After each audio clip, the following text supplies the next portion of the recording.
Ako si Desi Regal, 18 taong gulang.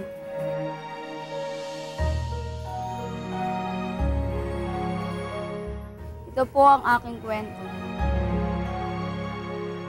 Buhay po namin dito, minsan hindi po kumakain, minsan kumakain po.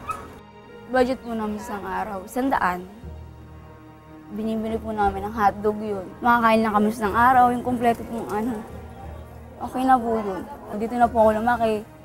Hindi na po maganda rito kasi yung mga tao rito, puro away, puro gano'n. Minto po ako mag-aral nung kaka-graduate ko lang po ng 4th year. Kasi kulang po sa tuition. Yan na lang po yung nag-aaral sa amin eh. Grade 6 po siya ngayon. Parang kami pong 4. Kami na lang po hindi nag-aaral. Nakakaingit din po kasi yung iba nag-aaral, ako yan lang sa bahay. Buti pa sila nakapunta ng school, nakakasama yung ibang tao, yung mga ganun po.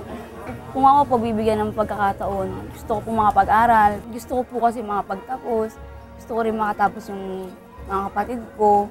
Saka gusto ko rin po matulungan yung pamilya ko. Gusto ko po kasi matupad ko yung pangarap ko. Nung bata po ako, pangarap ko po magkaroon ng tindahan kahit na maliit lang.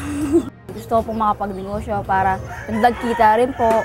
Pagkatapos ko po mag-aral, syempre, meron na po kami negosyo. Kumikita na ako, kumikita pa po yung magulang ko. Nadadagdagan po yung kinikita namin. Gusto ko naman po masenso yung buhay namin para di naman po kami yung laging ganito na lang.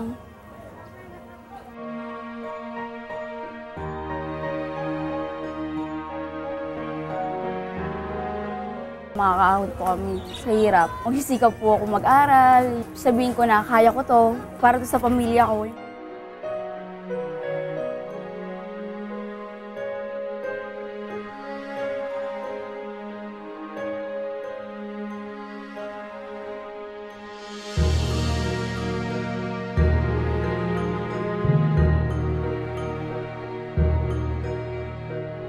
Tulungan niyo po akong tuparin ang aking pangarap.